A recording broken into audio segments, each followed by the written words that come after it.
In that welcome to the state of Wisconsin for the convention, I also just want to do a little bit of bragging about my home state.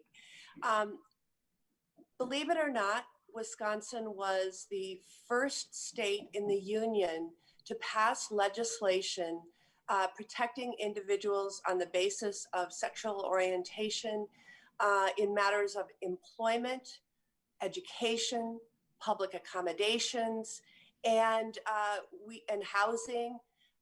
And we were very proud of that distinction. It was back in 1982. And it was actually passed by both houses of the legislature and signed into law by a Republican governor. Who today can imagine that sort of uh, uh, bipartisan cooperation, et cetera, as things have only gotten more polarized? So we are very proud of that historic first. It took some years for the next state to, in turn, pass legislation of this sort. But now I want to just bring us right forward to our current moment where recently the United States Supreme Court has declared that Title VII of the Civil Rights Act includes protections in employment for members of the LGBTQ community. That said, it's only limited to employment. And we need to provide those protections everywhere for housing, credit, for public accommodations, for education. And it is why, along with so many other participants in this phone call today, this virtual or this video call, we are working on passage of the Equality Act. Now, my leaders, my colleagues in the House who are leaders in the Equality Caucus have already had a success in passing it through that House. And I am so proud of their actions, but we have to pass the Equality Act through both houses. And of course, we have to have a president who will sign it into law. So I want to tell you a little bit about our mission during these 4 days, and then every single day beyond then until we get through November 3rd. Because we have on the ticket the most pro-equality leaders for president and vice president that we have ever had. I have wonderful memories of watching Joe Biden lead on these issues, of seeing him in the signing room as President Obama signed into law. I remember 3 landmark issues: the Matthew Shepard, James Byrd Hate Crimes Prevention Act, the repeal of Don't Ask, Don't Tell, and ultimately in the Affordable Care Act, the strongest anti-discrimination provisions we've ever seen made a part of our national health laws. And Joe Biden, he whispered into Obama's ear, "This is a big F deal," BFD. We all remember that. It was a hot mic, but it was. All of these strides towards equality were major strides. And we all, I think, also recall that in 2012, in a interview on television nationally, Joe Biden expressed his strong support for marriage equality. And that began a change and transformation that was unquestionably one of the key moments in moving towards full marriage equality. So we have a ticket, and I haven't even talked about Kamala Harris, but I know some of the other speakers are going to do that.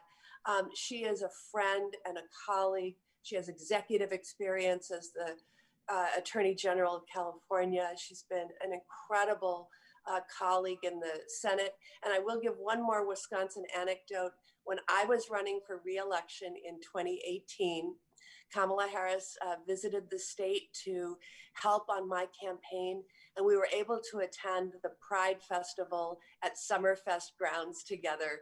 And we had such a good time, but she is such a solid ally and supporter. So we know what our job is. We know exactly what our job is. We get out there and fight every single day during this convention and onward. We cannot afford for anyone in our community or our allies to stay home. And we are the ones who will deliver this. So thank you all for participating, and have a great second day of the convention. Back to you, Mr. Chairman. Thank you very much, Senator Baldwin, for those words. You continue to be a leader in our community and inspire so many young people to do great things in politics. My next pleasure I have is to introduce to you the Honorable Representative Mark Pocan from the 2nd District of Wisconsin. He served 14 years in the State Assembly before moving on to Congress in 2012. And he continues to be a voice for progressive issues throughout the nation and his district. And we welcome you, Mr. Representative Pocan. One day. Well, thank you very much for that kind introduction. And, we are so happy we have Tammy Baldwin as our U.S. Senator from Wisconsin. So we're already very ecstatic with who we've got there. And really, Tammy has just been such an amazing member of Congress and the Senate. And last election 2 years ago, she won by 11 points in a purple state. All of our other state constitutional officers won by 1 point. And it was Tammy's coattails that actually brought us a governor, an attorney general, a lieutenant governor, and other statewide constitutional officers. So ecstatic about that. I'm proud to be a out member of Congress, co-chair of the Equality Caucus. And I've actually been out in elected office since 1991. I served on the Dane County Board of Supervisors, local government. I served with someone who you might know. What was her name again? Oh yeah, Tammy Baldwin. Tammy and I were on the county board together, and it has been a great experience. In fact, interesting fact, in Wisconsin in the early 90s, there were more out elected officials from Dane County, Madison, Wisconsin area than the entire state of California. So we have this long tradition we're very proud of in Wisconsin. And again, just so happy to represent this area. Also, Wisconsin, I don't know if Tammy mentioned this, but we were the first state in the nation to have a gay and lesbian rights bill in 1982. We didn't have transgender included yet at the time, but it was a gay and lesbian civil rights bill. And it took another 7 years for another state to have that. So again, something we're really proud of about Wisconsin. There's just a lot at stake coming up with this election. The Trump administration has been anti-equality at every turn, from military service to right to discrimination laws. This president has not been a friend of the LGBT community, which always makes me wonder why the log cabin Republicans continue to support Donald Trump. But I guess I should assume any group that has their name date back to log cabins, that's probably their political relevancy too. I'm not going to worry too much about that. But for everyone else in the LGBT community, we know who our friends are and who our friends aren't. And we know that Joe Biden and Kamala Harris are great friends, the most pro-equality ticket I think we've ever had.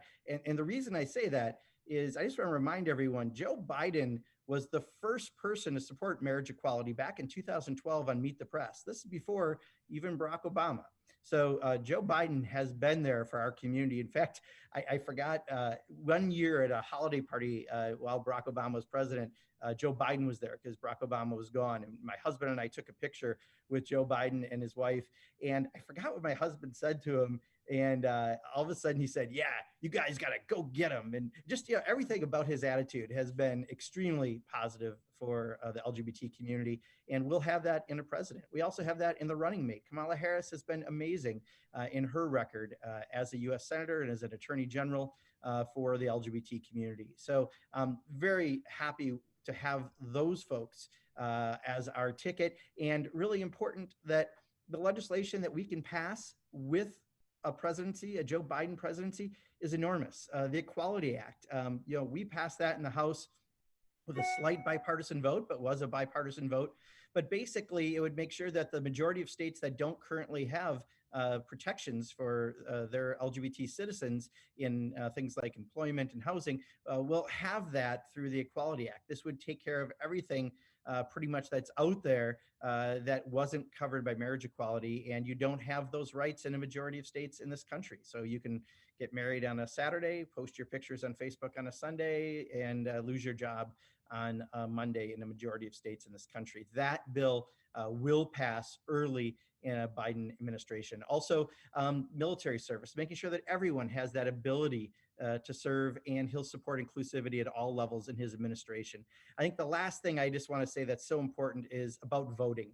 Donald Trump has done his best to create chaos about voting and what is happening with the post office. That's the whole goal, is to make it so you think your vote may not count. Tell you what, we can defeat Donald Trump in 2 ways this year. One, request your ballot now if you haven't already. When you get that ballot, vote early, not often, but early, and get it done. Mail it 6 weeks out when you get that ballot. If you don't trust the Postal Service because of Donald Trump, then drop it off at your city, village, or town hall, or they may have drop boxes set up in your community. We can defeat his effort to create chaos, and then we'll defeat him again when they count votes on November 3rd. That's how we defeat Donald Trump twice. I just want to say again, thank you so much for being a part of the DNC convention. I am so glad to be here with you all. And I can't wait for November 3rd. And we're going to turn the page and have pro-equality laws and a president and vice president once again. Thanks so much for having me. Thank you very much, Representative Pocan, and thank you for being a progressive voice in the House. Next, I'm going to introduce a person who is my friend, who is from the great state of Wisconsin. You notice the theme at the beginning of this caucus meeting is focused on Wisconsin, because we're in Milwaukee in spirit. So we want to reflect those Milwaukee values and the fun we would have had if we were all together. But I want to introduce Jason Ray, who's the secretary of the Democratic National Committee. Jason was elected to represent his state party in the DNC when he was 17 years old, was reelected twice, and in 2017 was elected as the youngest secretary to our national party and the first one of our LGBTQ community. And I have to say, as a member of the DNC, he has taken the secretary's office and made it efficient, made it responsive, and we're glad to have Jason there and leading our community. So thank you, Jason Ray, and please give us your remarks. Wonderful. Well, thanks so much, Earl, for your leadership of the LGBTQ caucus and for your friendship. You've been a true mentor to me. Greetings, everyone from Milwaukee. As a Wisconsinite and someone who lives here in Milwaukee County, I just want to start by welcoming all of our LGBTQ delegates, alternate standing committee members, and other convention participants who are joining us today. We have people joining from across the world, so we're excited to have you as a part of this. And while I really wish I could have welcomed you all here in Milwaukee and got to experience the city that I love, I'm really proud to be a part of a party that really believes in science and puts people's health and safety front and center. But I hope at some point in the future, I'll be able to bring you to Milwaukee to show you the world. As Earl said, my name is Jason Ray, and I'm honored to serve as the Secretary for the Democratic National Committee and the Secretary for the Democratic National Convention, and to be the first openly LGBTQ individual to serve in these roles. I hope that you all enjoyed last night as much as I did. While it was certainly an unconventional convention, I think it really highlighted what's at stake for us in the LGBTQ community, and the stakes can't be higher. You know, Donald Trump and Mike Pence have really given hate against LGBTQ plus individuals safe harbor and have rolled back critical protections for our community. And I think that's why it's so important that we need to elect Joe Biden and Kamala Harris. They believe that every human being should be treated with respect and dignity and be able to live without fear, no matter who they are or who they love.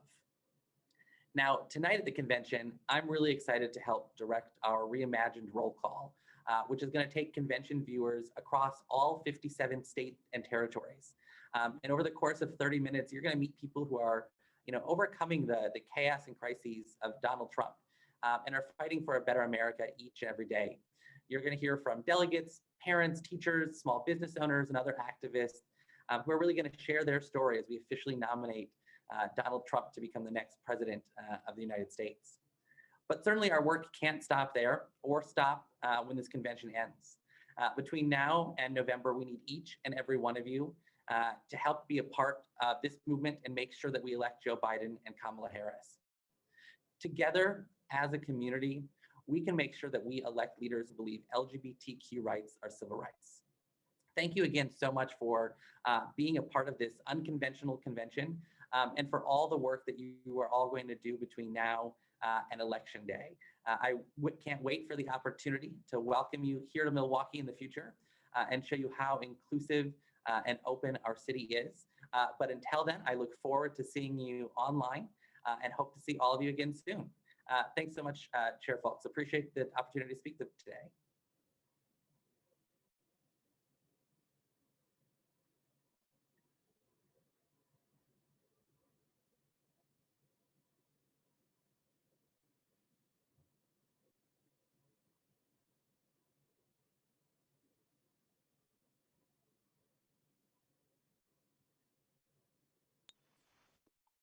Hi, everyone. This is Van Beechler, chair of the Idaho Democratic Party, coming to you from Boise, Idaho. I'm also vice chair of the DNC's LGBT Caucus, and I'm excited to be here with you all today. This morning, I'm going to be introducing Representative Sean Patrick Maloney from the U.S. House of Representatives in New York. Representative Sean Patrick Maloney currently represents New York's 18th district in the U.S. House of Representatives and was first elected in November 2012. His top priorities include national security, protecting our drinking water, ensuring our veterans get the benefits they've earned, and combating the heroin and opioid epidemic. Representative Maloney currently serves on the House Permanent Select Committee on Intelligence, the House Transportation and Infrastructure Committee, and the House of Agriculture Committee. Please welcome Representative Sean Patrick Maloney to our caucus today. Well, hello, everyone. Hello, everyone. It's Congressman Maloney. It's so great to be with you, even if it's virtual. I'm so excited about the first night of the convention. I hope all of you were as moved and as motivated as I was. I want to give you 4 quick dates. The first one is 2013. It's my first year in Congress, and I'm at the lunch counter in the cloakroom, and it's the first time I'm having an in-depth conversation with John Lewis. And it's right after the Shelby decision came down from the Supreme Court, I believe in June of that year. And of course, as you know, it struck down a critical part of the Voting Rights Act. And John Lewis was telling me, in his own words, about marching over the Edmund Pettus Bridge in 1965. And he said, and I'll never forget it, he said, I stood next to LBJ in the Oval Office when he signed the Voting Rights Act in August, a few months later. And if you told me that 48 years later, we'd still be fighting for our rights, I wouldn't have believed it. And he said, so it's going to be up to younger brothers like you to carry on the fight. That's the first day. The second day was in April 2015, because I knew after I met John Lewis that I wanted to take my 2 African-American daughters and my husband to Selma for the 50th anniversary. Because you know that we have bridges left to cross for our own rights. When I joined Congress, it was illegal to have health insurance for my family under federal law. We couldn't get married, and so many other things that have now seen Democrats Biden took the lead, and we're fighting for it. And so I stood at this bridge with my interracial family, with my husband, and we celebrated the 50th anniversary of these historic actions. The next date I want you to focus on is May of 2016. That's when I was able to fight back an anti-LGBT amendment on the floor of the House of Representatives. And even though it was still controlled by the Republicans, we were able to garner enough votes to stop something called the Russell Amendment, which would have deprived healthcare for transgender members of the military. And we won that vote, but then the Republicans twisted arms and stopped the clock. and got shady and changed the votes back. And I spoke on the floor and I was passionate about it and I was angry. And when I was done, it was Representative Lewis who came over to me and he grabbed me by the arm and he said, "Keep fighting, little brother." And that brings me to the last date, which was June of 2016, just a month after he gave me those words of encouragement. When it was John Lewis who decided on the moment, in the moment, to sit down on the House floor following the Pulse nightclub shooting. He was one of the first and most passionate defenders of our community in the wake of that horrible tragedy. Little known fact, the first member of the House not named John Lewis to sit down next to him was David Cicilline, our own co-chair of the LGBT Equality Caucus. And a bunch of us sat in on the House floor to fight for gun safety. And so I tell you those stories because we have so much work to do. And Joe Biden and Kamala Harris are going to help us cross those bridges that we have left to cross for our community. You've heard about the plan for our community. It's bold, it's ambitious, it's from the heart. And so I'm so excited to support this ticket. I hope you are. And in the spirit of John Lewis and those other pioneers for civil rights, we should remember the intersectional obligations we have. We should remember our transgender people of color who are too often exposed to violence. We should remember that we are part of a larger fight for social justice, which is why we say Black Lives Matter, which is why I was proud to bring my daughters during Pride Month to the BLM protests in the wake of the killing of George Floyd. We are connected to something bigger, and it is that feeling of responsibility for one another and the hope for what can be best in our country that makes me tell you with all my heart, Joe Biden and Kamala Harris can bring us back and forward at the same time, back to a country that believed in our future and in one another, that knew we were only as strongest as our weakest links, that all of us are not free until while there are still people oppressed. And it will bring us forward for new victories and new opportunities that we can even imagine today. That's been the experience of our community in the short time that I've been in public life, to see our progress and our rights enshrined and adopted, not just in law, but by the larger community of our countrymen. We built allies and a coalition, and we know with confidence that we're never going back. And we need to bring those same lessons, that same energy to all the other struggles for social justice that are occurring now in our country. And we can do that with the leadership of Vice President Biden and Senator Kamala Harris. So thank you for your energy and your enthusiasm. Thank you for participating in this virtual way. And let's work like heck to get this ticket elected every day from now until November so we can all move forward together. Thank you so much.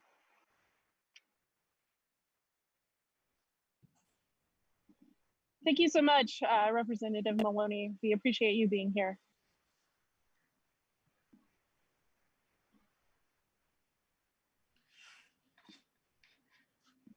All right.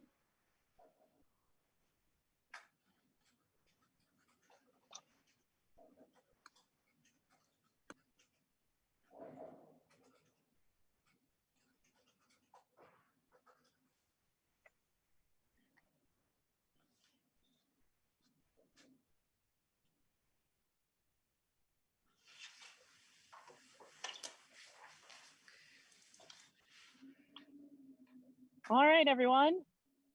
Thank you again for being here. Up next, we have Mayor Lori Lightfoot from Chicago. Mayor Lightfoot came to the City Hall following a career as a manager, advocate, and reform expert with extensive experience working at city and federal level to make the government more accountable and accessible. Before taking office, she served as a senior equity partner in the litigation and conflict resolution group at Meyer Brown LLP. While at Meyer Brown, Mayor Lightfoot took on two critical tasks for the city of Chicago, chairing the Police Accountability Task Force and serving as president of the Chicago Police Board. Mayor Lightfoot held other key positions in city government as the interim first deputy of the Chicago Department of Procurement Services and chief of staff and general counsel of the Chicago Office of Emergency Management and Communications. Thank you so much for being here today, Mayor Lightfoot. Handing it over to you. Thank you, Van, for welcoming me today. I am proud to serve as the first openly gay and first Black woman mayor of the great city of Chicago, and I'm proud to be here with you today. This is a remarkable moment in our country's history.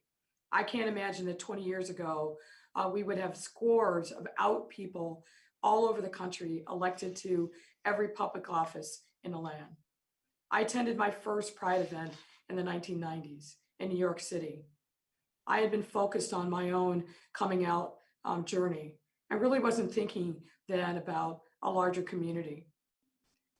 And then when I was in the streets of New York, I had that moment when you realize the power and joy of feeling like you're part of something bigger than yourself.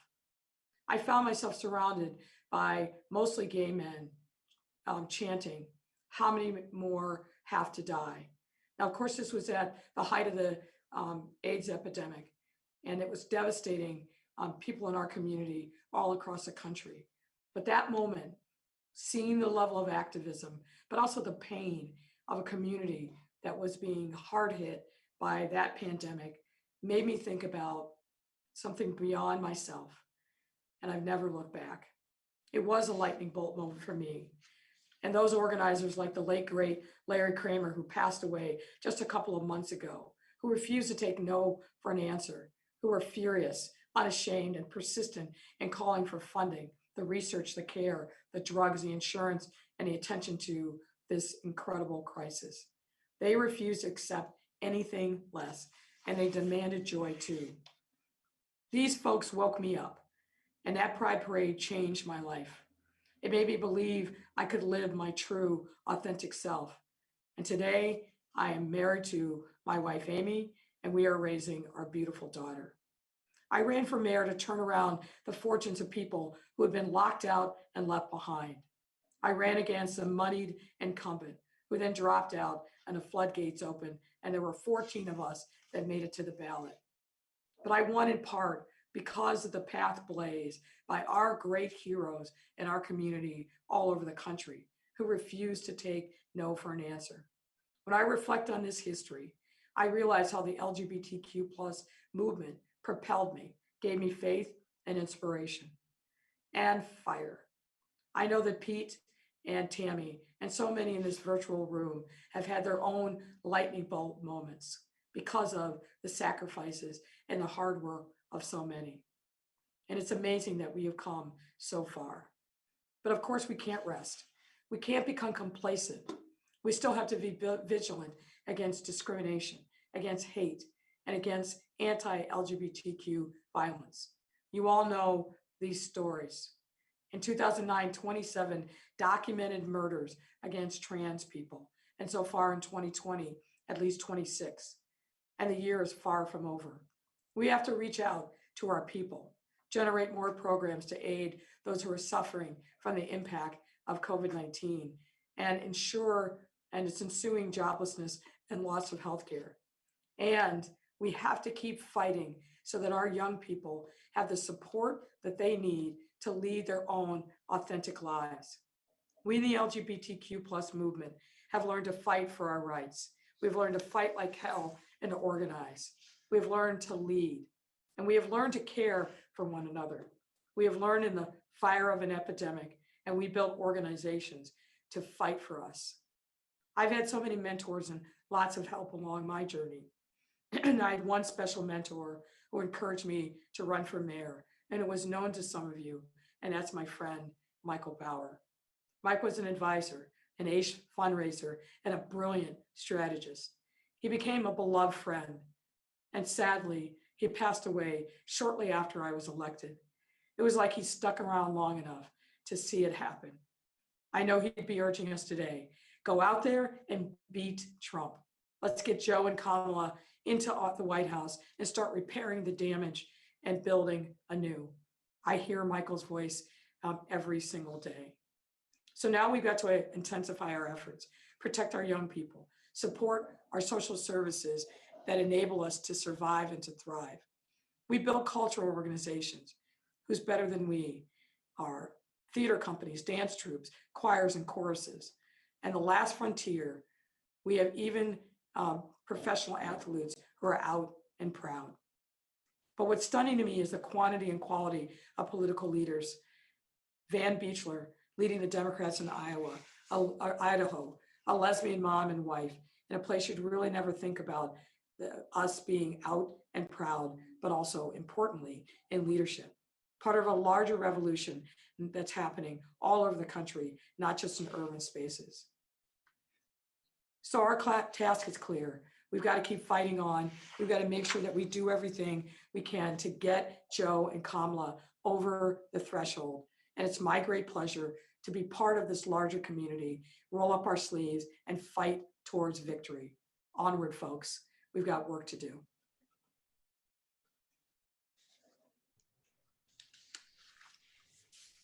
Good day, Democrats. I'm Lawrence Zaxon, the Secretary of the LGBT Caucus of the DNC and one of California's 20 elected members of the Democratic National Committee. I'm very happy to join you today and to have the opportunity to participate in this very important virtual event. I am a proud union lawyer, proud to be out. I've been out since I was the co-president of the Gay Law Students Association at the same UC campus that our next Vice President, Kamala Harris, went to law school. Our next speaker is Congressman Mark Takano. In 2012, Mark became the first openly gay person of color to be elected to Congress. Mark represents the people of the greater Riverside area and serves as chairman of the House Committee on Veterans Affairs. I've known Mark since he was a teacher and community college district trustee, and I'm very, very proud of his accomplishments, and I'm proud to call him my friend. With no further ado, Congressman Mark Takano. Thank you, Lawrence Zaxon. So good to see you again. I just want to make sure everyone hears that because I don't know how I sync, but Lawrence Zaxon, we have been friends since I was a teacher and on the community college board. And, you know, my deep love and affection to both you and Peter, and for the work you do in labor law. I don't know if Peter is still on the water board, but tremendous public servants yourself. So let me just say what an incredible honor it is to represent the state of California as the first openly gay person in Congress, but also the first openly gay person of color in Congress. And it's so fitting that I follow Mayor Lightfoot in her great accomplishment. And I'm seeing so many persons of color who are also LGBT. You know, get prepared, hold on to your seats. I predict that we are going to have, again, every year that I've been a member of Congress since I was elected in 2012, we have elected the gayest Congress in history. So in 2012, I was able to say that. In 2014, I was able to say that. 2016, I was able to say that. And 2018, I was able to say that. And in 2020, I predict I'm going to be able to say that again, that we have the gayest Congress in history that we know of, but because there's always somebody who is hiding someplace and comes out. But I also predict, not only predict, we already know that we now have an even more diverse LGBT caucus in the Congress with the election of Mondaire Jones of the great state of New York and Richie Torres, both openly gay men that identify as African American. Richie Torres is actually even a bigger intersection of Afro-Puerto Rican. Huge accomplishment. I have to give a lot of props out to the work of Equality PAC, which is the political arm of the Equality Caucus. So we have Equality Caucus, which is the official arm, Equality PAC, which is co-chaired by myself and David Cicilline. And we were in early in those races in New York. And with all modesty, and I won't claim things unless we really can claim them, I believe we had a huge impact on those races in New York. We are looking forward to electing the first Filipina lesbian to Congress, the first woman from the state of Texas who is also LGBT, Gina Ortiz-Jones. Equality PAC had a lot to do with providing a foundation for her early candidacy. She is in a strong position, but keep an eye out on her delegates and Democrats. She is a rising star. We are fully in with John Hoadley, who of Michigan. We have a chance to elect an LGBT member of Congress from the state of Michigan. and John Hoadley is in a great position to do that. Finally, I want to mention another candidate from my own home state of California. I hope to be joined by another person of color, the first lesbian person of color elected from the state of California. She's endorsed by the California Democratic Party, and that's Georgette Gomez. She deserves to be the representative from San Diego. She was elected unanimously on a bipartisan basis to be the president of the San Diego City Council. She, part of that, was a community organizer. Every other Democrat that could have run in the primary bowed out and said Georgette should be the nominee, including the assembly member, the county supervisor. Georgette has tremendous respect among her own peers of elected officials. Let me just say, I see my time's running out, but I want to get this in. You know, President Trump tried to divide, did divide many of us when he tried to say that he would be good for LGBT people. And you know, he said on the first day he said near the first day of his term that he considered LGBT marriage equality to be settled law, but then went hard against women reproductive rights and played the far right religious right in our country. Well, I have to tell you that we have to stand together, not be divided, because he has turned against the LGBT community in a hard way. He wants to discriminate against gay couples, LGBT couples in adoption. He wants to allow medical practitioners to be able to discriminate, to decide who they're going to treat or not treat. And he issued one of these rules, even as the Supreme Court of the United States approved a new approved a landmark case 7-2 for LGBT rights, for LGBT workplace rights. This administration, make no mistake, is dangerous and an enemy of our community. I thought I was going to go a little longer, but should I stop now and move? Okay, I'm going to yield time to the next speaker. Lawrence, good to see you. Biden Harris, go. Thank you, Congressman Takano. It's great to see you again. Our next speaker is Congressman David Cicilline of Rhode Island, who represents the 1st Congressional District in the House. Congressman Cicilline is a member of the House Democratic Leadership as chair of the Democratic Policy Communications Committee. He's also a co-chair of the LGBT Equality Caucus and vice chair of the Congressional Progressive Caucus. Congressman, welcome. Thank you.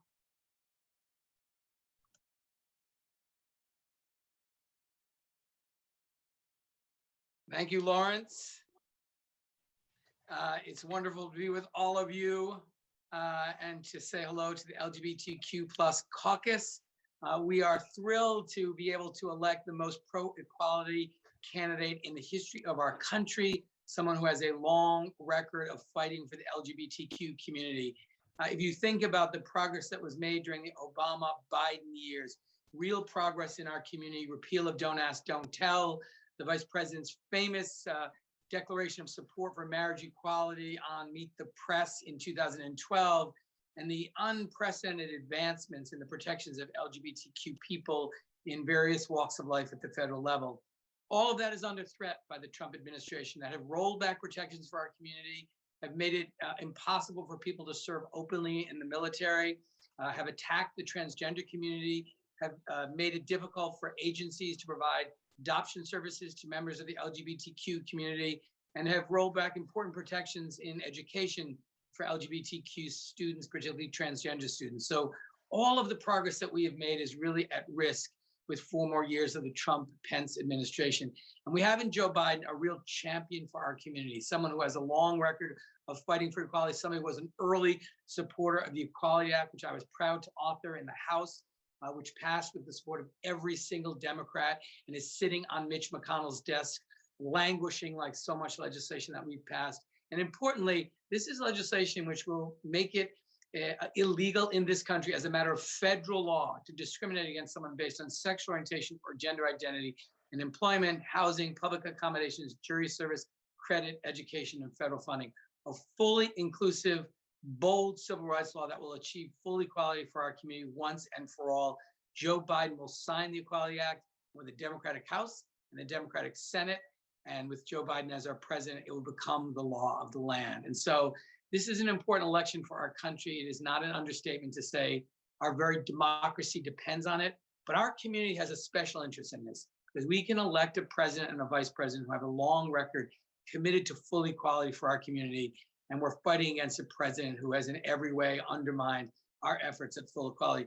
And the reason we know it can make a difference is there are 11 million eligible LGBTQ plus voters across our country and 57 million pro-equality voters. So if we ensure that every single member of our community who's eligible to vote votes and votes for their own equality, votes for ensuring that they will live in a country that will once and for all prohibit discrimination against them because of who they are by making the Equality Act the law of the land, we can make a difference in this election. We can make sure that Joe Biden and Kamala Harris are elected as president and vice president of our country. I serve on the Judiciary Committee and on the Foreign Affairs Committee. And I can tell you that this president and his administration, as you all know, have attempted to shred and undermine institutions in this country that have made us the envy of the world, the rule of law, an independent judiciary, a free press, and of course, the founding values of equality and justice for all. That's why so much is at stake in this election. That's why it's important that we do everything we possibly can, everything humanly possible to make certain that Joe Biden is elected our next president and Kamala Harris as our next vice president. And in that way, they will move forward our country in a way that represents our values, that gives meaning to our leadership around the world, that will restore the confidence that people have that this is a country that they should follow and emulate. And most importantly for our community, we will have people in leadership positions that will ensure that once and for all, we are protected under federal law and receive full equality like everyone else in this country. So thank you all for the work that you're doing. Thank you for the work that you will do. Happy to be with you today as we all march together to be sure that we have a great victory in November, a new president and a new vice president. Thanks so much.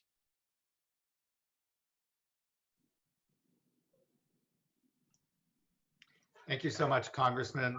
Our next speaker I'm privileged to introduce and welcome today is State Representative Malcolm Kenyatta of Pennsylvania. Representative Kenyatta was first elected to serve in the Pennsylvania General Assembly in 2018 as the first openly LGBTQ person of color in the Pennsylvania General Assembly in history. Representative Kenyatta is deeply committed to creating equitable and inclusive policies. Representative Kenyatta, I'm so happy to welcome you here today. Thank you. Thank you so much, Lawrence, and thank you to our great chair, Earl. Thank you for all you do and all you have done. You know, I know I'm preaching a bit to the choir here with my remarks, but as my pastor would say, the choir needs practice too. This is the most critical election in our lifetime. You've heard it repeated over and over again because it could not be more true. Everything America says about ourselves, this idea of freedom and justice and equality under the law, so many of these notions were ratified and written right here in Philadelphia in a hot summer, much like this one. But our challenge is that we have never fully lived up. We've never fully lived up to that promise of America. That's why when Joe Biden launched his campaign on the Parkway here in Philadelphia, he talked about this idea of fighting for the soul of the nation. And I know some folks said, oh, well, that sounds a little cheesy, but it is deadly serious. Who are we going to be? And that's what this election is going to determine. Donald Trump campaigned saying that he was an advocate for the LGBTQ community. He campaigned by saying he's going to be the most pro-equality president we've ever seen. But Donald Trump, as we know, has a history of lying, has a history of being a con. and look at his record. One of the first things he did was trying to completely erase any record, so you couldn't find hide nor hair of LGBTQ folks on the websites. He has, as Congressman Cicilline just talked about in some detail, not been an active supporter of, but has been an active opponent of passing the Equality Act. Donald Trump has made it impossible for our trans and non-binary service members who want to serve honorably in our armed services to do so. That's not the mark of a pro-equality president.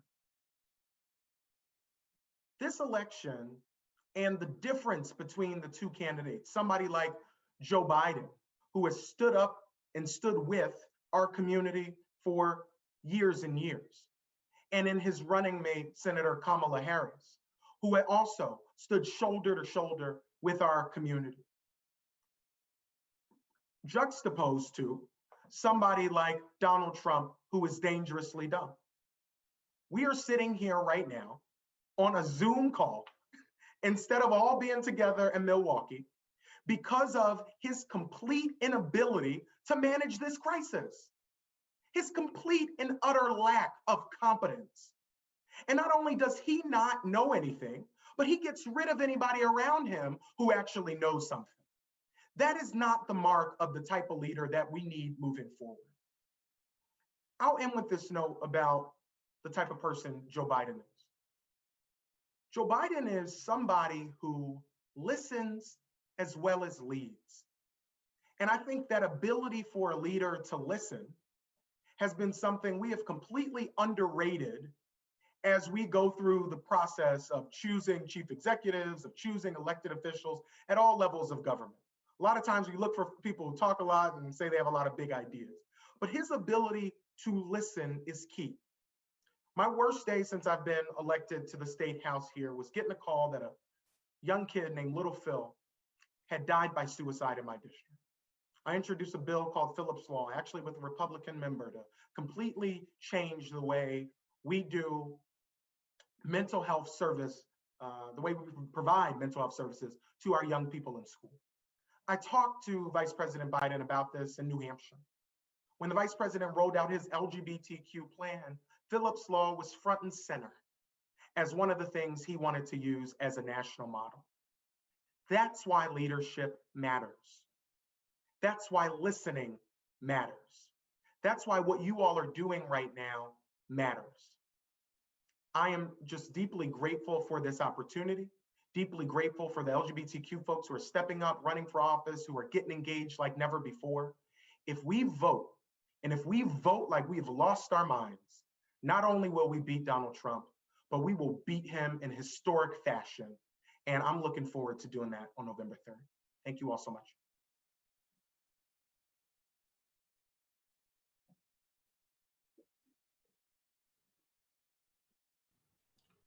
Representative Kenyatta, I want to thank you for the services that you provided the great Commonwealth of Pennsylvania. You don't know this, but my first house when I was a little boy, my family lived in your district. And so we're grateful. It's hard to believe that how history has brought us to this point, but you represent your district well. I have many friends who live in your district, and you do us honor. Thank you. I have the honor and the pleasure of introducing two people actually, a team who represented our community so well during the primary season, which was a very long season, a very difficult road to travel. And Mayor Pete and Chasten Buttigieg, you know, I stood from a distance and I said, you know, can these people, how would they look in the White House? How would they handle their responsibilities as the first gentleman and the first LGBTQ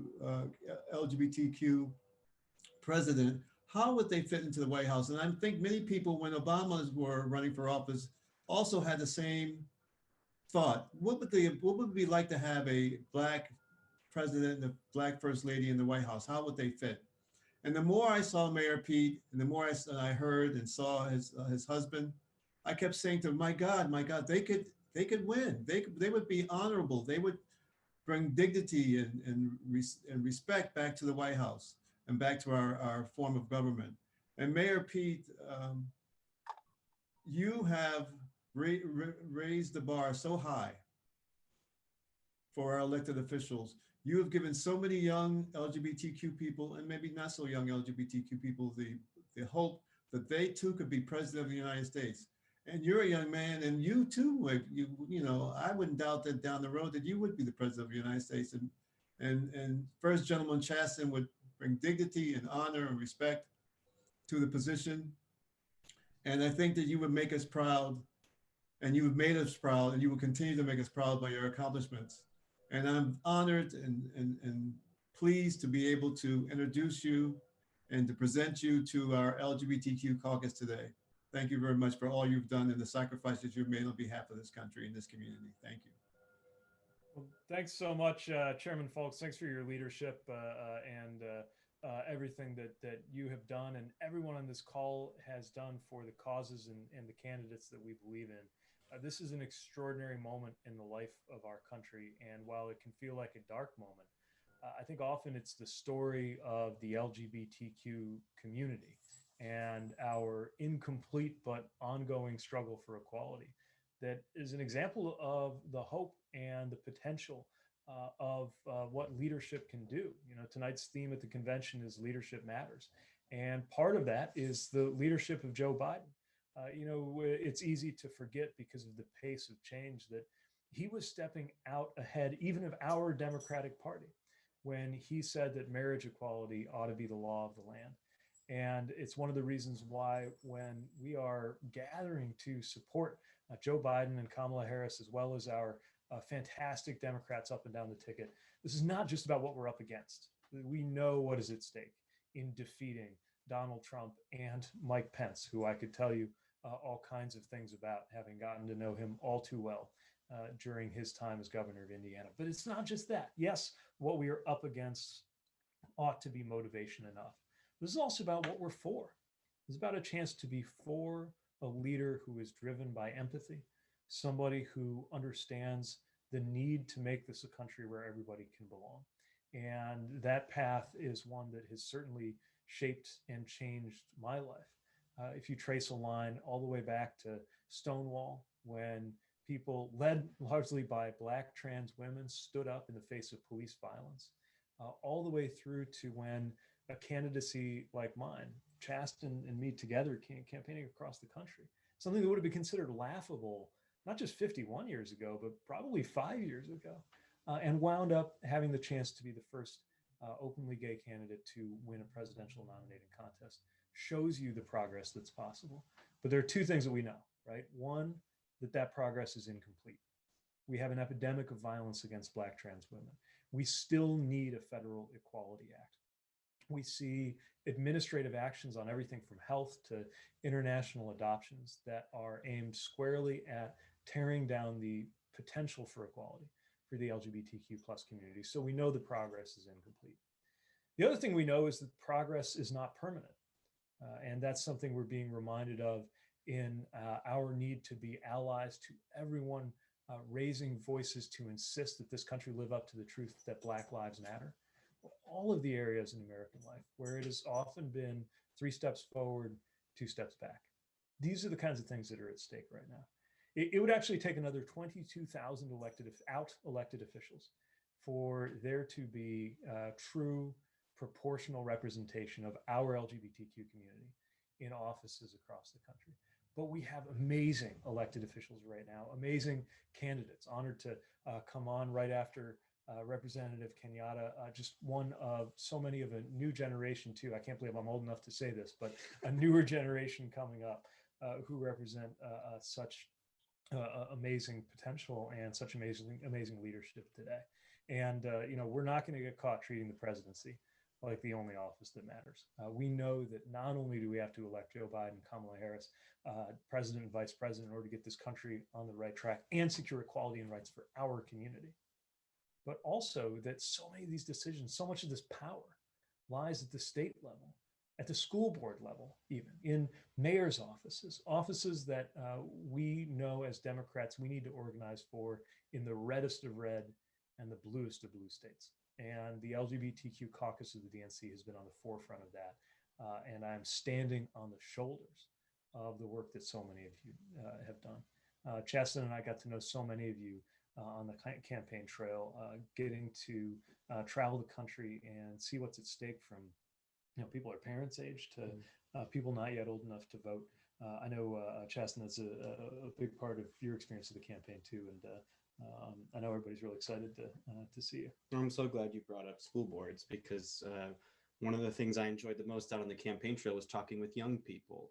And in many places, young people feel like politicians and the government just does not care about them. I remember when I was growing up in northern Michigan, a very conservative place and time where it was simply a fact that you just could not be out. That's why I ended up running away from home. And then, fast forward, falling in love with you and getting to do this remarkable thing of traveling the country, representing your husband who's running for president. I'd sit with these young people and they would just talk about how they felt disenfranchised and left out, that nobody believed in them, that it was still unsafe to be their truest, most authentic selves. And I think, of course they deserved a president and a first gentleman, a secretary of education who actually believed in protecting trans and queer kids.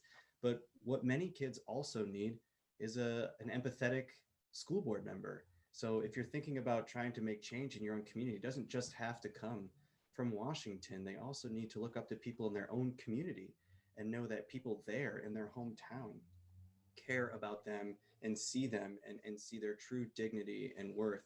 So I, as a teacher, am always thinking about what young people are hearing, what young people are seeing in this country. I always think about this gentleman who I heard about in Tulsa, Oklahoma, when I was sitting at a round table in Tulsa talking about the state of the LGBTQ community there. And I learned a story of a young man who was kicked out of his home in the middle of the night and literally walked barefoot into downtown Tulsa, slept outside of the Quality Center because that's the only place where he felt safe enough to go. And I think a lot of times the conversation about progress in this community can be sort of torn apart. And we think that we've really pushed the needle and we've really gone far in many ways. But for him in Tulsa, what he needed was one safe place to sleep. That's why we're still talking about fighting to end this homeless epidemic. 40% of youth sleeping out on the street tonight identify as LGBTQ+. And that is why we're all in this fight together. That yes, we need to restore the soul of this nation to the White House, that every queer kid in this country should look up to the White House and see a president, a first gentleman, a vice president, and a second gentleman First Lady, sorry, Jill, who believe in LGBTQ plus Americans who believe in all of us. So it was an honor and a pleasure to do it with Pete out on the trail, spreading that hope and that dignity for every single person who is just waiting for this country to truly be a beacon of hope and progress and inclusion. So to everyone on this call who boosted us, who buoyed us, who encouraged us, who pushed us, sometimes in good ways and sometimes in hard ways, we knew we had to get this moment right. And I really hope that we made you all proud, and it was a pleasure representing you on the trail. And just the beginning. I mean, look, I know, again, we think of this moment so much in terms of just the dire condition our country's in, but the other way I like to think about it is what could be possible in the next 10 years. I mean, if 10 years ago, marriage equality was not the law of the land for most people, it was impossible for people to serve openly. That was just 10 years ago. Think of what 2030 might be like if we get this right. And that's what I'm excited for. We know what needs to happen as far as the vice president's agenda for LGBTQ plus equality, protecting our community from discrimination, supporting LGBTQ plus youth, protecting individuals from violence and dealing with that epidemic of violence, especially against trans women of color, making sure healthcare is available to all, ensuring that there's fair treatment in the criminal justice system, getting the data that we need to even be able to adequately support our LGBTQ plus community. And one other thing I'm looking forward to as you see what's going on around the world, not just backsliding in democracy, but horrible violence and repression of the LGBTQ plus community, is to once again have a president who understands that part of America's role in the world is to stand up for universal values. And yes, that means defending LGBTQ plus equality around the world. But we can only do that abroad for practicing what we preach at home. Same as it is with democracy or any other issue. Same as it is with climate. All these things where lives are at stake in the future. And this is our chance. So I really wish that we were gathering in person. I know this would have been one of the most exciting and vibrant in-person caucus meetings, but just the same in the virtual fashion. I know some of the most exciting and fun to be around and determined people in the party are represented in this caucus. So, accept some warm virtual hugs from us here in South Bend. We're so thrilled to be with you. And from Buddy and Truman, they're both snoring off camera. I was hoping that you all couldn't hear them, but they're happy to have us home. I was sad that we aren't in person, but I mean, doing the Zooms in drawstring shorts, really. I mean, what a bonus, you know. Yeah, we're definitely prioritizing comfort. It's good to kind of be able to be around the world at once, right? And that's how our community is. It's good to have you home. I see that Mayor Garcia is going to join us soon. Great to see fellow mayor, and I know you're going to have a lot of wisdom for us too. So I'll wrap up. I just want to mention one other thing. Sometimes the way politics works, folks forget that this is about personal life. This is about everyday life. They talk about it like it's about a scoreboard. I think the LGBTQ community is uniquely able to remind everybody, because our lives, our very marriages, our households, the existence of our families depends on political decisions and political courage. We have a unique place in this party and in this country to remind everybody what's at stake. I know that you take that to heart. It's one of the reasons I'm proud to stand with you. And let's give ourselves a lot to celebrate in November. Thanks for everything that you're doing.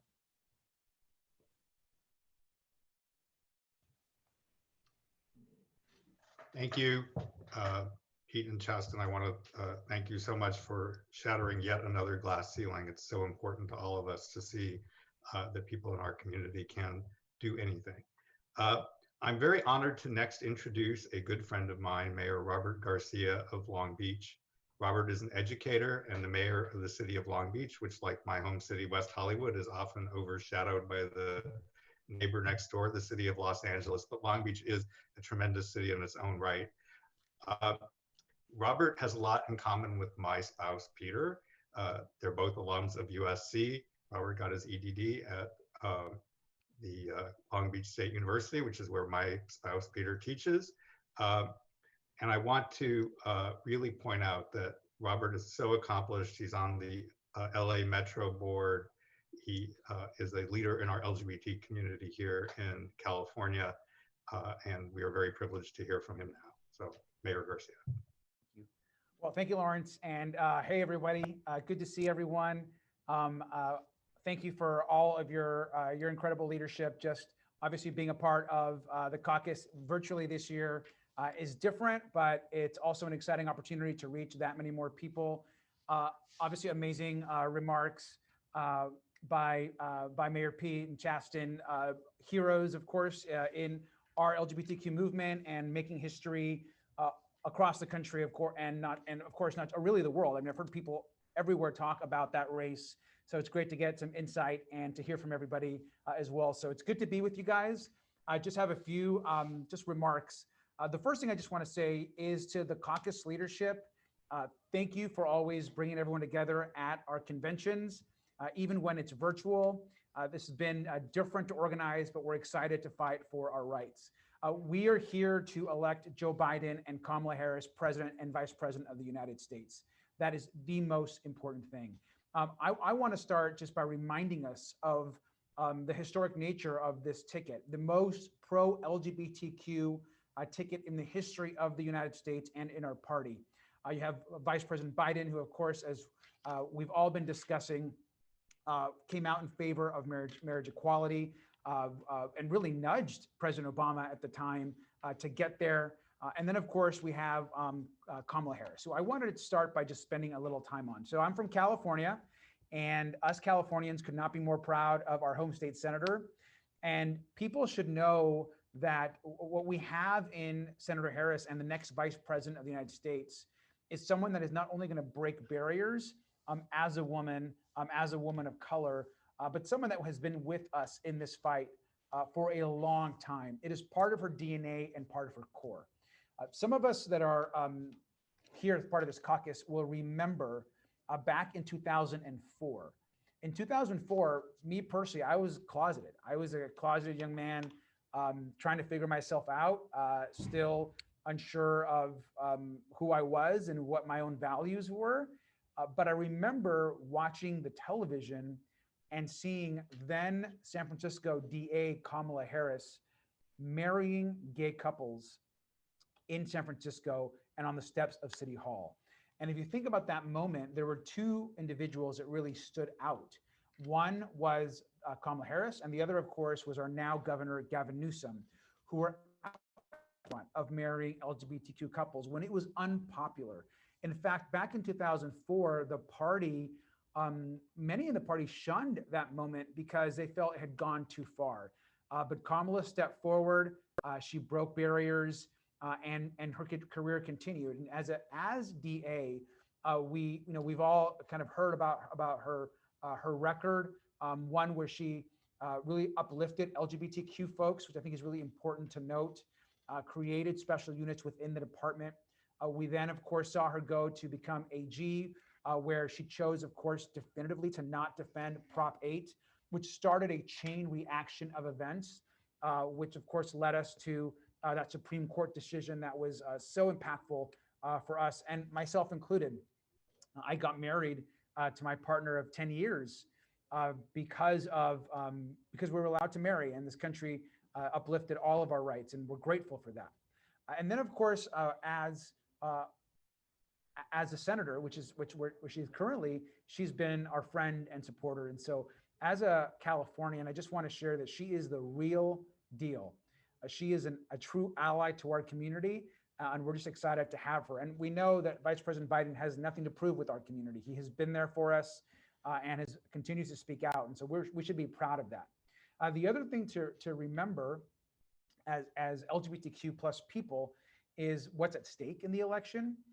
A lot of us, even within our own community, have privilege, and we have to look at who we're fighting for in this election. As supporters of members of our trans community, our trans brothers and sisters, all our trans folks that are within our community, they need our support in this election. We got to fight for them. When you see what's happening right now as it relates to what's happening to them within healthcare discrimination in the military, in housing, at every level of government, the Trump administration is rolling back rights. And it goes beyond, of course, the trans community, but it is especially affecting them. And so for all of us, we have to stand up and do better. We have to remember that our community is diverse, and we all need to be there for each other in any way that we can. I encourage us to get involved in the convention. As someone that had a chance to travel to Iowa and Nevada to represent both Kamala Harris and Joe Biden, the one thing that I heard from gay folks, LGBTQ folks across the country is they want to be heard. They want our voices on the national stage. They want our voices at the table, and we have an opportunity in this election to work with organizations at the grassroots level and at the national level, like the Victory Fund, like HRC, like Honor Pack in California, which supports LGBTQ plus Latinx candidates, and really ask of the administration to really represent us at the cabinet level and to support members of Congress, mayors, commissioners all across the country. So we have a lot of work to do. It's an honor to be with you guys tonight. Tonight, I'll be joining 16 other Americans from across the country in our keynote address for the convention. It's going to be a very unique and different keynote, but there are also 3 LGBTQ members of our community that are doing that keynote tonight. So I'm honored to join them and happy to join all of you guys here today. And just thank you for being here. Continue to get involved, and let's keep fighting and win in November. the future of our country and our rights are at stake. So thank you very much for having me. Thank you, Mr. Mayor. We look forward to hearing you tonight. By blocking the ability of transgender individuals to serve our country openly in the military, by denying Americans equal access to healthcare because they are trans, by proposing to allow federally funded homeless shelters to turn away transgender people, the Trump administration demonstrates its callousness and its single-minded desire to undo the progress of the Obama-Biden administration on the backs of our trans siblings. That's why I'm so proud to introduce this panel and our two distinguished panelists. The first is a dear friend and colleague on the DNC from the LGBT Caucus, Dr. Marissa Richmond. Dr. Richmond is a professor of women's and gender studies at Middle Tennessee State University.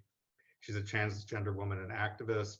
She was the first president of the Tennessee Transgender Political Coalition, and her activism is an inspiration to me, and I know to all the rest of our members of our caucus. So welcome to you, Marissa. Second, we're honored to be joined by nationally recognized leader in the Safe Schools movement, Shannon Cuttle. Shannon founded the Safe Schools Action Network and the New Jersey Safe Schools Coalition. In 2018, they were elected to serve on the South Orange Maplewood Board of Education in Essex County, New Jersey. They currently serve as the first vice president of that board. Please join me in welcoming the very accomplished Shannon Cuttle. And with that, I'm turning it over to you. Thank you.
Okay, it says we're live now.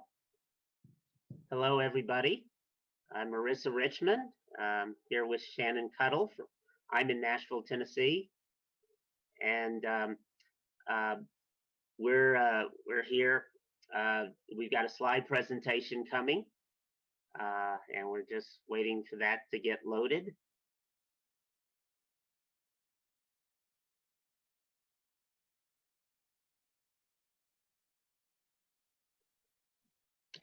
Okay, here we go.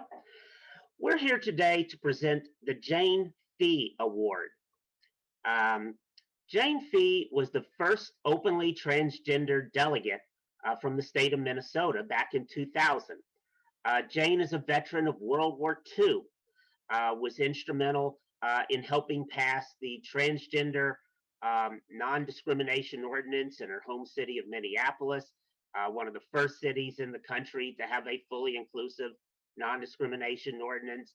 And then in 1993, helped steer through the very first transgender inclusive non-discrimination law at the state level in her home state of Minnesota. And so the transgender delegates of 2004 formed the Jane Fee Award to honor somebody within the Democratic Party at each Democratic National Convention who was instrumental in fighting for transgender inclusion and transgender equality. And they named this award in honor of Jane, who, by the way, is still alive, but is in poor health and is not able to be with us today. So if we could then get the second slide. This, normally, when we are together at the convention, we call up all of the transgender delegates on stage to show who we are and that we're part of the convention. Obviously, we're not able to do that since we're not all in Milwaukee. However, we do want to introduce the members of the transgender delegation, transgender and gender nonconforming delegation of 2020. So we put together this collage of smiling headshots. And so I'd just like to quickly introduce everybody.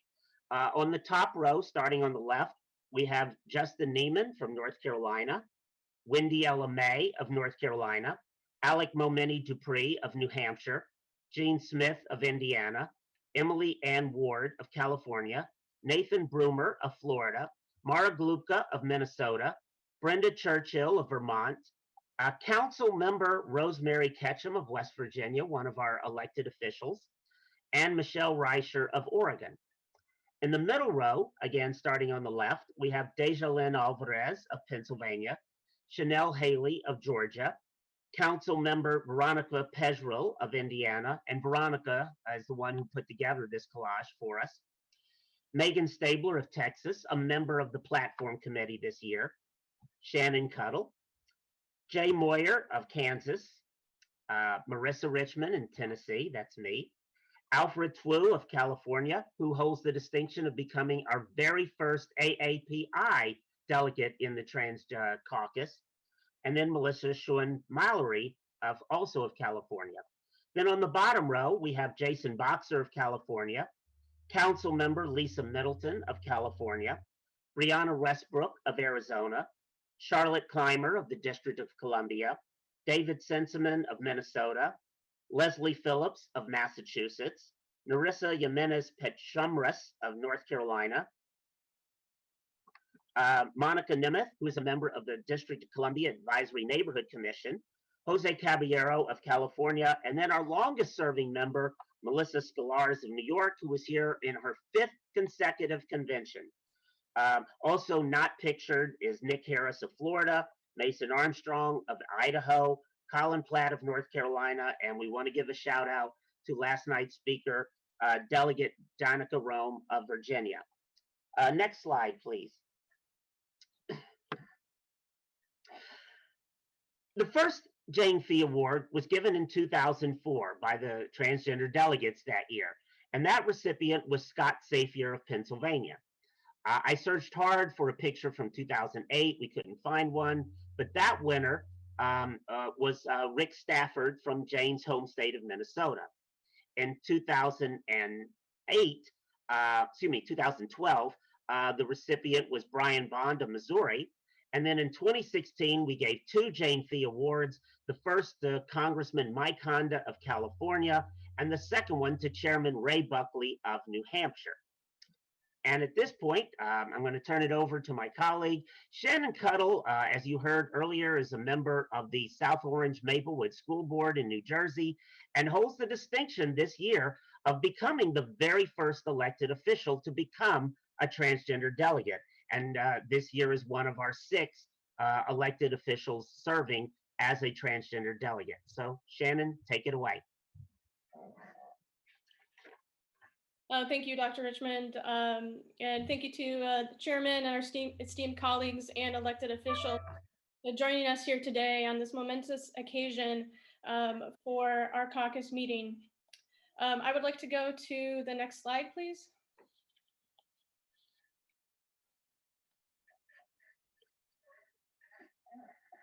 It is my esteemed and incredible honor to introduce the Jane Fee Award 2020 recipient, New Jersey's very own Barbara Babs Casper Sipperstein. Babs Sipperstein was a dedicated advocate and longtime advocate for the transgender community and the greater LGBTQ+ community across the country and across the state of New Jersey. Next slide, please.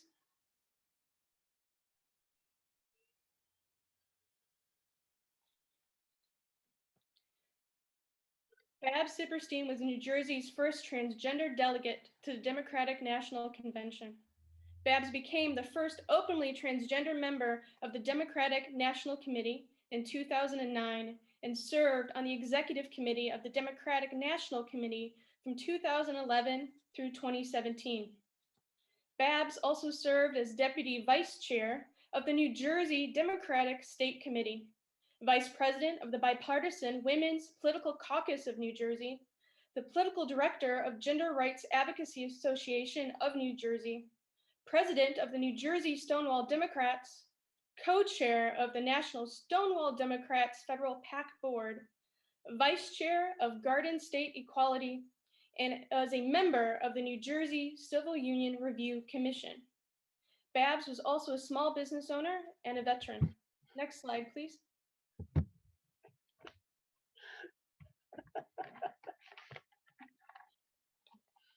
Babs is also the namesake of the groundbreaking, historic New Jersey Babs-Sipperstein law that Governor Murphy signed into law in 2019 that allows transgender persons the option to self-identify their gender on their birth certificate, as she worked tirelessly as a passionate champion for gender equity, LGBTQ+ persons, and transgender civil rights, and ensuring that the transgender community had a seat at the table in her work and advocacy, helping move forward transgender rights on the national, state, and local levels.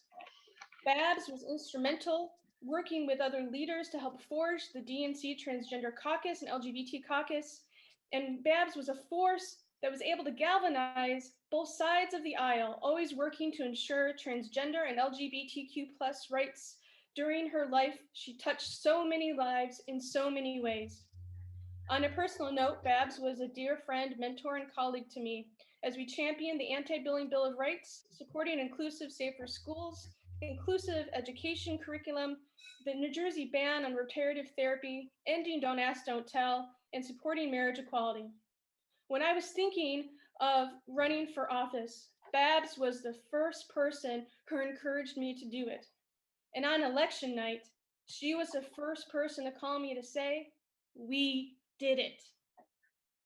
We stand on the shoulders of those that come before us, and I'm here with you today as an honor to serve as a New Jersey Biden delegate and one of New Jersey's first transgender elected official because of the work and the many strides that Babs has made on the local, state, and national level and in our history. I know that I stand on Babs' shoulders, helping to build the next rung in the ladder to help lift up the next generation of transgender and LGBTQ+ leaders and advocates. Her legacy continues as the next generation of New Jersey transgender youth leaders are already blazing trails and creating change inspired by Babs' actions and advocacy, such as Rebecca Bresenhoff, and New Jersey's own Chris Rios. Her legacy lives on in our youth and our next generation. Now, I would like to share a few words from Bab's family on this honor. On behalf of the entire Sipperstein family, I would like to thank the DNC for this amazing tribute. Babs would be truly touched and honored to see all of you here fighting the good fight. It makes our entire family so proud to see how Babs inspired so many and made such a lasting impact on the country's LGBTQ community. Thank you. On behalf of Babs' family, Babs' daughter, Jana Sipperstein. Thank you, Shannon. At this point, we're going to have a panel to continue the theme of fighting for trans rights. We're going to have a panel looking at trans youth issues. We've been watching state legislatures, especially here in the South, targeting trans youth for trying to deny them access to health care, education, and even access to the right to play sports, although needless to say, the mishandling of the coronavirus by the current administration is affecting a lot of people's ability to play sports, but they've been particularly transphobic in schools. And so I'd like to introduce the moderator of the panel, who will then introduce the panelists. Our moderator is a good old friend, Diego Sanchez. Diego was a senior policy advisor to Congressman Barney Frank until Congressman Frank's retirement in 2013. And in the process, Diego made history, becoming the first openly transgender person to work as a senior legislative staff member on Capitol Hill. He testified before Congress in the historic transgender discrimination hearing in 2008, and that year was appointed as the first openly transgender person to serve on the DNC platform committee. He has served our community in many roles and has won many awards and honors for his excellent work. More recently, of course, he's been working as the policy director for PFLAG, one of the most important organizations for our community. So at this point in time, it is my great honor, my great pleasure to introduce my dear old friend, Diego Sanchez. And Diego, please introduce us to your panelists, and we all look forward to hearing what you all have to say.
Thank you so much.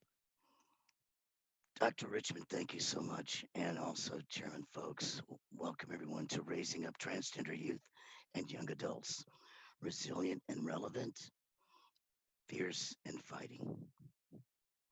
It's my great honor and pleasure to have a conversation today with two amazing champions who have been and who have led transgender and non-binary youth and young adults, building a better tomorrow. While trans and non-binary people of color have become a target for intended harm by the current administration, by rolling back civil and humane rights, and by permitting and promoting danger and harm to the free walking, detained, and incarcerated trans and non-binary people among us. We stand with our backs braced and our shoulders squared, and we have the prospect of hope. The Obama-Biden administration gave us the oxygen on the path to be treated as equal humans that we are, with a shorter to-do list of things left to bring us closer to full equality. Federal laws have brought us light. We have to begin by calling out the Matthew Shepard and James Byrd Jr. Hate Crimes Prevention Act, the first federal bill ever to explicitly include transgender people. And I was there for the signing of that bill into law. Hate crimes and murders affect Black trans women more than anyone in our community. And we've already approaching 30 Black trans women murdered that are reported, not just that occurred, but that are reported. And we are not yet done with the summer. Obama-Biden also gave us the second federal bill to explicitly include transgender people, the Violence Against Women Act, which includes transgender women as it protects all women. And my friend Maura Kiesling was there for the signing of that bill into law. And they delivered the Affordable Care Act, including LGBTQ people to be included in non-discrimination protections under Section 1557. With the Biden-Harris administration in our sights, God willing, as the vice president likes to say, we can look forward to the most pro-equality, inclusive LGBTQ set of policies and practices, and yes, including transgender and non-binary people, that our nation has ever known, especially given Vice President Biden's long history of fighting for the LGBTQ community. So everyone, request your ballots now if you've not, and vote and email it back immediately. Our nation has known a president in the past whose inability to say one word, AIDS, cost us nearly a generation of our own with needless death. If in Joe Biden we will have a president whose past ability to say one word, marriage, made the LGBT community able to love who they love without penalty and with pride. We know that the Biden-Harris administration would fight to bring us all full non-discrimination in the Equality Act, healthcare without exclusion for pre-existing conditions, open military service for trans people, to complete the meaning of the repeal of Don't Ask, Don't Tell, and not ignore the destructive, horrific murders of our Black trans women, our sisters, no matter where they lived. We would have a partner in building safety in our schools for our kids, an equal shot at what their peers receive for our youth and young adults, respectful and safe care for our seniors, and data collection for everyone so we know how we're doing and where we can go to document the needs for support. So let's go to our panel. I'd like to read their bios, and then we'll open with a poem, an incredible poem by Linda LaBeija. So for bios, we first have Jay Mai, pronouns they, them. Jay Mai is a Black Vietnamese transgender non-binary royalty, currently living out their ever-evolving truths in Winston-Salem, North Carolina. Entering into their last year of divinity school, Jay Mai studies at the intersections of decolonial Black, trans, queer liberation theologies. A licensed minister, community organizer, and lover of all things Black, trans, queer, and ratchet, Jay Mai believes that the bodies and lived experiences of Black, trans, and GNC folks contain the blueprints to knowing and being in loving relationship with the divine. They just want to flourish, love on their communities, and do hood rat shit with their friends. Linda LaBeija is a multidisciplinary artist. She is a teacher, a curator from the Boogie Down Bronx of New York. Her work explores the complexities of living as a transgender woman of color in today's America. With origins in both Black America and the English-Spanish speaking Caribbean, Linda's transnational experience of living at the intersection of embodied social and national borders hones in on the critiques of hegemonic power. She was born out of the iconic House of LaBeija in the underground New York City Vogue ballroom scene. And today, Linda LaBeija is the mother of the New York City House of LaBeija. Now please listen to a poem by Linda LaBeija.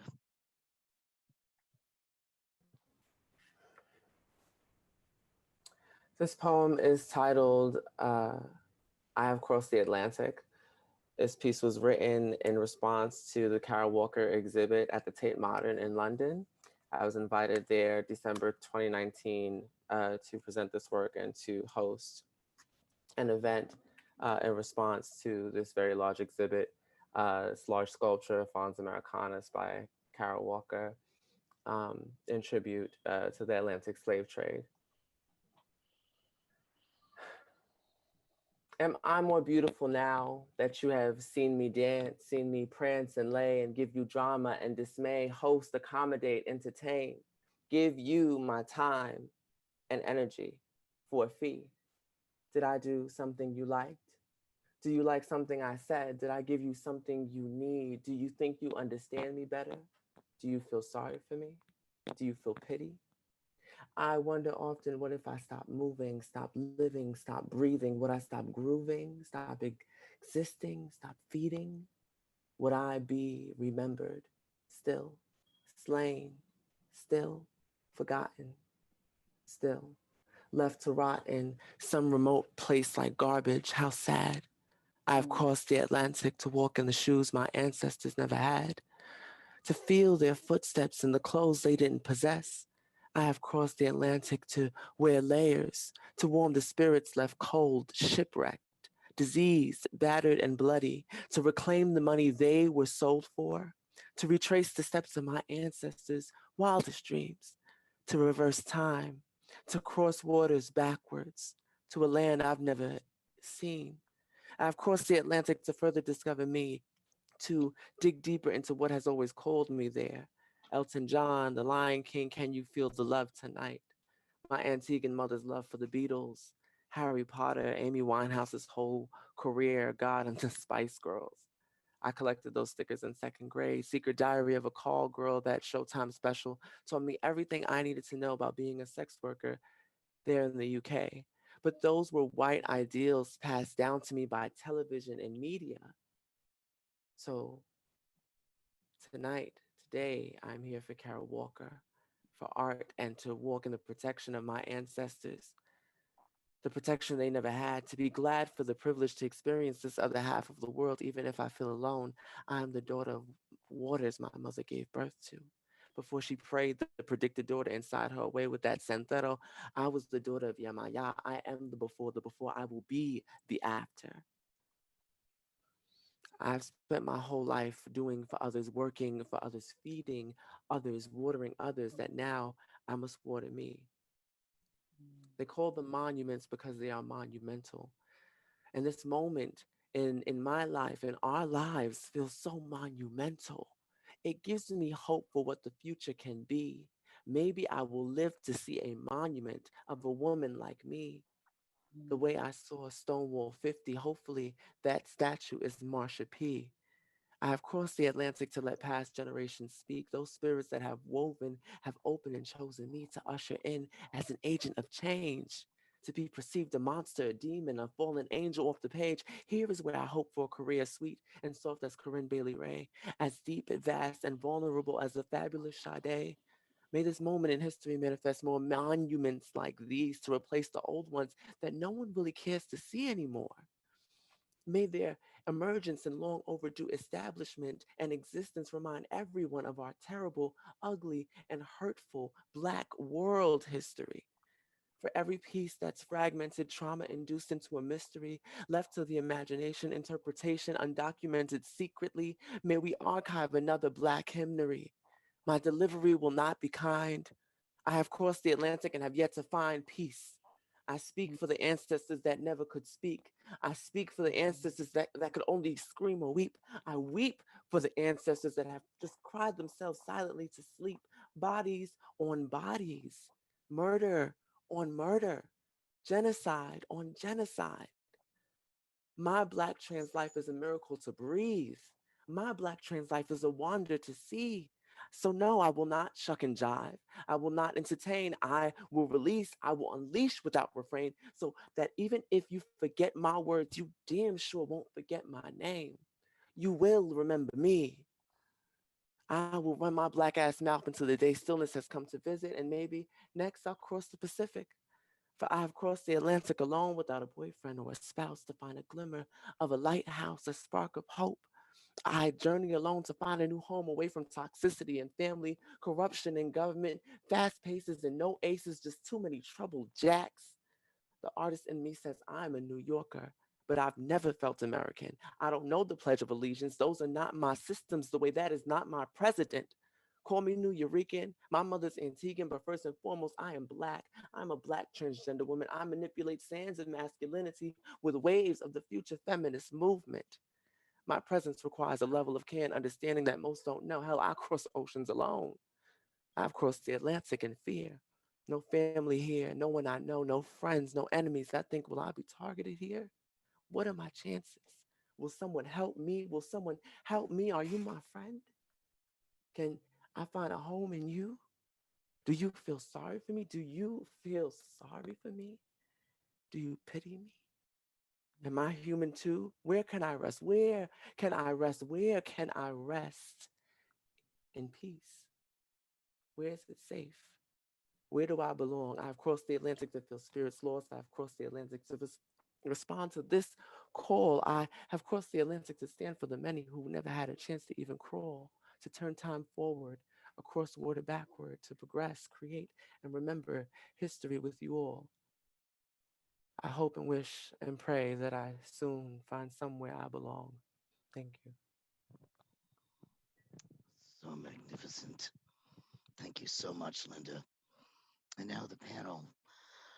So powerful. I had to share, I had to make sure y'all got to experience that with us. Linda, I wanted to ask you a little about how did you find and grow up in the House of LaBeija? And what are you seeing today in Black and multiracial, multicultural trans youth that you care for and bring up now that you find the same or different than when you were first introduced to the House of LaBeija?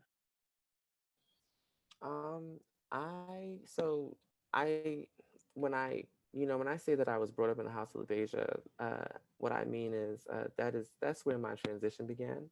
And it was around that time that I really felt like I was coming into myself as a young artist, as just a young person trying to figure out, what's going on in the world. I think that the challenges that young people are dealing with today are so much more different because we're in a pandemic. And yeah, I think a lot of young people are not even sure what direction to go in. They're not even sure, what's still possible.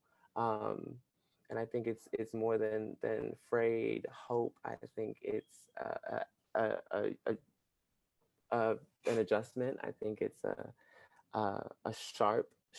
lot of sharp changes, to the way that people are used to doing things, the way young people are used to receiving services or receiving help. Yeah. Thank you so much. Thank you for sharing that. Jay Mai, talk to us a little about how you decided to pursue divinity school and what are you discovering in your faith pursuits that you might have missed had you chosen another path for fulfillment and growth? So going to divinity school for me was honestly just a survival mechanism. I seek stability as a Black trans via person in this world. And so like divinity school was like the next stable step for me. And I'm fucking exhausted of having to survive and having to choose my commitment to survival over my commitment to my own flourishing. Something that I would have missed if I chose a different path is that some of the holiest people and the people who most resemble what God looks like to me are Black trans folks, and in particular, Black trans women. And I wouldn't have figured that out if it wasn't for Div School. And I mean, I would have figured it out, but it just helps to know that God looks like Black trans women to me.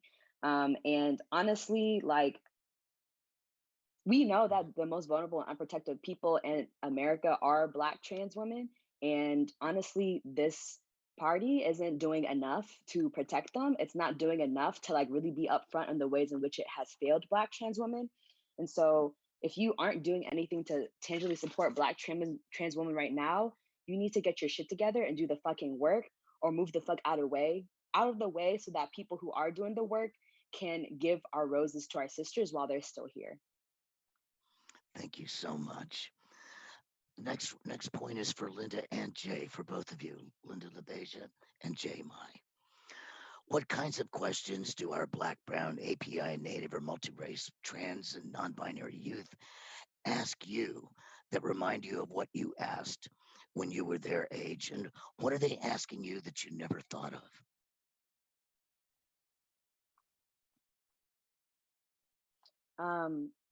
I think that the questions that I heard Black, trans, and non-binary youth ask me is just, and things that I'm just like starting to like just realize for myself, is why I can't dream bigger for myself. Why can't folks imagine a world without the cops? Why can't folks imagine a world without prisons? Why can't people expand their imaginations to include community care, to include an abolitionist future? And I'm talking about like for real abolition, not just watered down DNC version of abolition. We're talking about abolishing the police. We're talking about abolishing ICE. We're talking about abolishing prisons. And we need folks to dream bigger, because your fear of losing power and your privilege is holding all of us back from freedom. And your desire to be a savior and to toe party lines is literally killing Black trans women. So quit the shit out. It's not cute. That is what young non-binary Black, non-binary, and trans youth are asking me. And that's a question that I'm asking for myself right now. Thank you so much for that informative and courageous response. Linda, would you like to take that question as well? Sure, absolutely. I think, questions that really stick out for me in my experience working with young people here in New York City, where we experience the highest volume of youth homelessness, and that population is almost half all LGBT identified. Just for folks to be aware, is what am I supposed to do?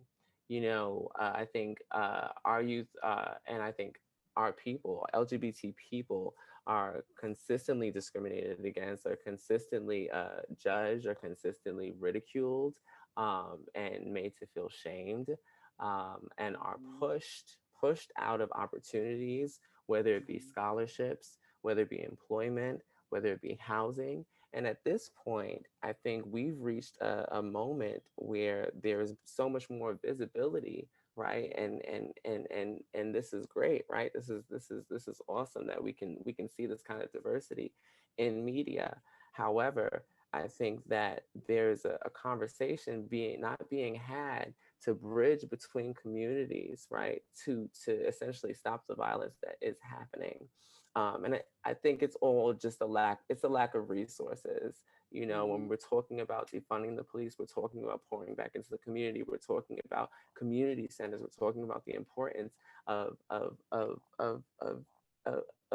intergenerational communities. You're talking about the LGBT community. I know, coming from the House of LaBeija, it was very difficult for us.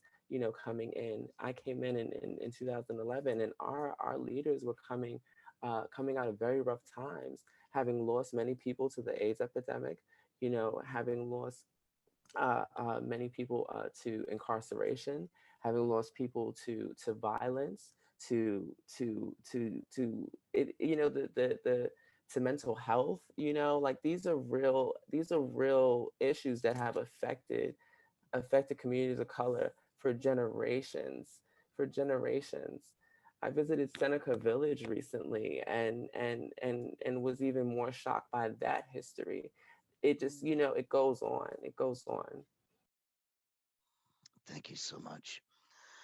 So, Linda, you just mentioned that 50% of the youth that you're stumbling on, that it's about 50% LGBTQ. We know the national number is definitely undercounted, is 40% are LGBTQ of homeless youth. And we know that many of those are trans or gender non-binary. Under the current administration, shelters are permitted and practically invited to turn away trans people. and there remains barriers for adoption and foster care that the Equality Act and Every Child Deserves a Family, which is John Lewis's bill, would address. If you could talk right now with Vice President Biden and Senator Harris, what would you ask of them to best support trans and non-binary youth of color? Jay, would you like to take that first? Linda, do you want to go first? Okay. So I would, if I could talk to VP Biden and Senator Harris right now, I would tell them to open their purse, to open the DNC's purse, and to give hard cash money or Cash App, Venmo, whatever, Black, trans, non-binary youth right now, because we cannot vote if we're struggling to survive. We cannot focus on any of these issues if we're struggling to feed ourselves, if we're struggling to house ourselves, if we're trying to figure out how we're going to live the next day, if there's going to be breath in our lungs the next day. Open your purse, because I'm tired of seeing people like trans, non-binary youth having to use GoFundMe's and Cash Apps and Venmos to sustain themselves. That is freaking ridiculous. And so they need to open up the purse, open up your bag, and give money where money is much needed, because we can't do shit if we can't live. Very well said. Let's look at the next question, if we would. How can we raise, how can we support, how can we cultivate the fierce, the resilient, and the fighting trans and GNC non-binary youth in our own communities? I think, Jay, you just talked about making sure that cash is opened up.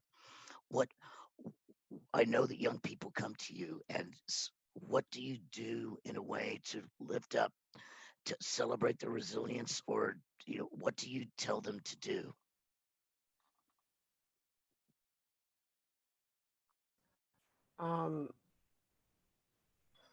I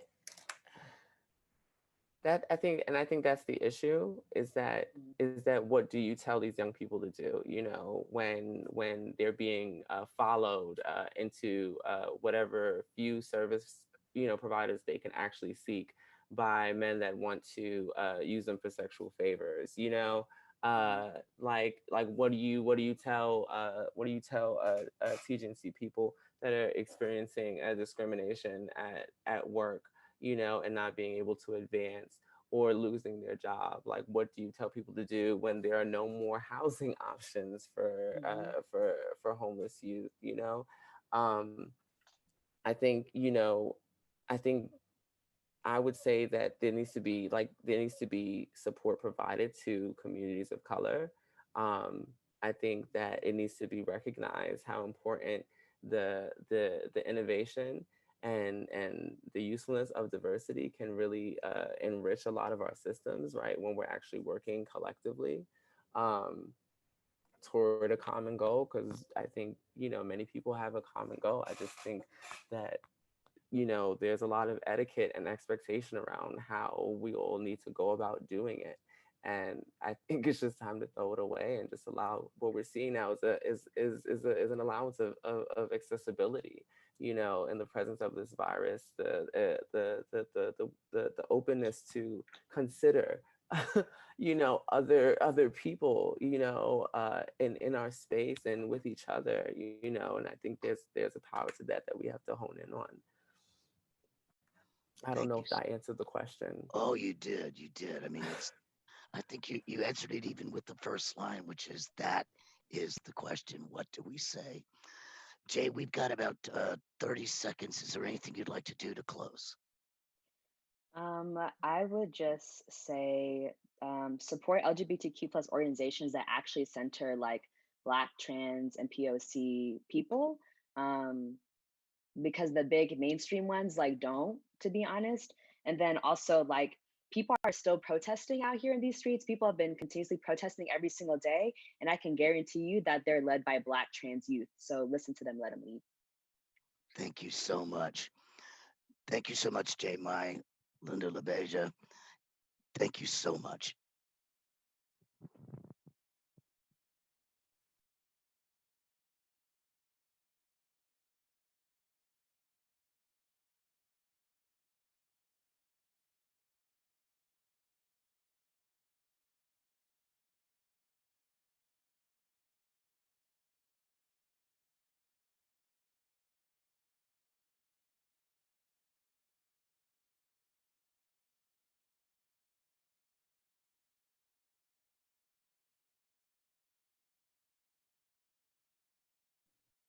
Hello, my name is Reggie Greer, and I am Joe Biden and Senator Kamala Harris's LGBTQ plus vote director. And I must be remiss following that powerful panel is why I'm really excited about the future. I think about LGBTQ voices being back at the table again, and having Vice President Biden and Senator Harris as president and vice president, putting people who look like us, who have our lived experiences back at the table to make the kind of progress that we see. As Jemai and Linda and Diego so eloquently put it, this isn't going to be easy. The next fights are going to be really tough, but with people who look like us back at important decision-making tables, I am confident that we can be the change that we seek in our country. I'm here really to tell you that there's a lot happening LGBTQ plus related throughout the week. I'm so thankful for our chairman, Earl Folks, and for Matt Nosenchuk and Dr. Marissa Richmond and Lawrence for all the work that you've done in putting together this caucus meeting. You'll hear more about Out for Biden on Thursday at our caucus meeting, but I want to remind everyone that there is a trans GNC caucus meeting following this. Please attend. There's also an Out for Biden watch party preceding the evening programming tonight that we hope you all will attend as well. And, you know, I just want to give you all some encouragement as we go over the next couple of days and make history by nominating Vice President Biden and Senator Harris. This is personal for me. This fight is personal. I have the jacket of my cousin, who's a postal worker currently, and my aunt, who's a retired postal worker. This president's attacking our community and our institutions, and I know that together, in 77 days, fighting back, we can get both Vice President Biden and Senator Harris elected president and vice president. Glad to be out for Biden with you all.